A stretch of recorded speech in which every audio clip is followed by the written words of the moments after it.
Оңға направо, солға налево. Салем, менің есімім Салтанат, и я научу вас говорить на казахском языке. Оңға бұрылыңыз, направо поверните. Әкешім, қазір оңға бұрылыңыз, папочка, сейчас направо поверните. Оң жақта на правой стороне, справа.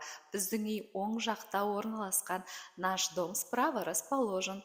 Султан, қазір оң жаққа жүр. Султан, сейчас иди направо. Сол жақта на левой стороне, слева или просто иногда дает значение там. Біздің үй сол жақта орналасқан, наш дом слева расположен или там расположен.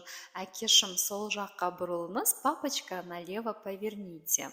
Тура тіке – это прямо. Мұрат, қазір тура жүр. Мұрат, сейчас иди прямо. Тура осылай, прямо, вот так. Прямо так ходите. Тура осылай жүріңіз, немесе тіке осылай.